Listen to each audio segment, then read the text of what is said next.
Hello, this is Dr. Hufstader, and today I got an email from a patient who emailed me through our website asking about the pH, what her pH ought to be and how to measure it and what the numbers ought to be, etc. She's a particularly proactive patient. She thought she was curious about what her pH ought to be, and I'm perfectly supportive of that effort to check your pH. And today also I was working on, it's a snow day here like it is for so much of the country, and we've had a lot of cancellations, and I've been using the spare time to work on a presentation I'm going to be giving at the end of the month on some of the biggest frauds and fads that happen in unconventional sort of alternative healthcare, and to just set some ground rules and set the record straight about some of these things, so people don't have to unnecessarily spend in some cases large sums of money to involve themselves in therapies that are doomed to failure.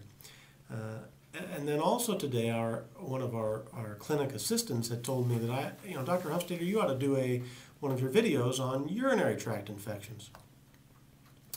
And all three of those events that happened just today conspired to have me make this video, and you may be wondering where those roads converge, and they do converge on this whole topic of pH, because pH alkalization, that is the alkalization of your body, is one of the biggest fads to hit non-conventional alternative healthcare in probably certainly in the last decade. It's huge. Books published about the pH miracle and the one entitled Alkalize or Die. You may have seen these in some of the bookstores, and I want to share some truth with you about some of the folly and foolishness of just summarily adjusting your pH to a more alkaline state. Is it true that some people are acidic and ought to take steps to control the acidity in their body and alkalize? No question about it. And is it true that hyperacidity can cause disease? No doubt about it. No doubt about it. In fact, there are some very serious diseases which can only be in the presence of acidity. There's no question about that. But in this office, and in any other office in the country, there are just as many people who walk in the door who have health problems that are associated with a hyperalkalinity as there are people who walk in the door with health problems that are associated with a hyperacidity. And the only way to know the difference is to test them.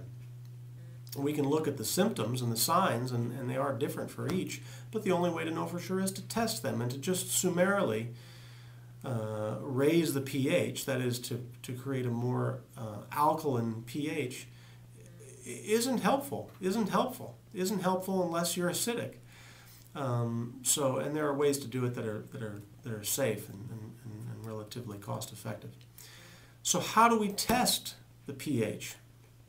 Well, in order to get a clear measure of the pH of your body, you have to test both the urine and the saliva. And really, to really do it right, you ought to test the pH of the blood. But if you test the pH of the urine and the saliva, you ought to get a good measure of the overall pH balance of your body. The pH of the urine ought to be about 5.25 to 6. 5.25 to 6.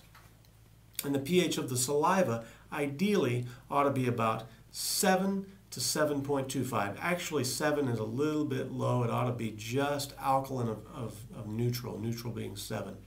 So the pH of the saliva ought to be just alkaline, and the pH of your urine ought to be just acidic.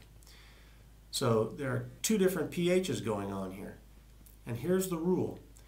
The pH of the parts of your body that are going to be exposed to the environment, that is your skin, your digestive tract, and your urinary tract, ought to be acidic. Why? Because those are the parts of your body that come in contact with infectious microbes. And all infectious microbes thrive in an alkaline environment. So the key to healthy skin, healthy digestive tract, healthy urinary tract is acidity. And these things should be acidic.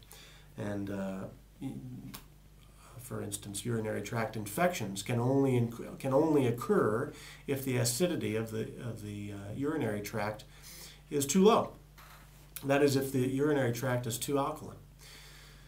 Now, the pH of the blood, on the other hand, ought to be just alkaline, just above 7, 7.25, something like that. And this is indirectly measured by measuring the pH of the saliva. The pH of the saliva should, roughly speaking, reflect the pH of the blood, and the pH of the urine should, roughly speaking, reflect the pH of the gut. Now, so it's pH balance and not just alkalinity that is the key to health here. So if you're one of these people who are thinking you're going to run out and start alkalizing and doing everything you can to support your health, I commend your spirit and the spirit of natural health and the spirit of preventative health. But beware, not all attempts to promote your health actually result in health, and summarily alkalizing your body is one of them. So be careful about that. I hope this is helpful to you. I appreciate you listening, and I'll see you soon. Bye.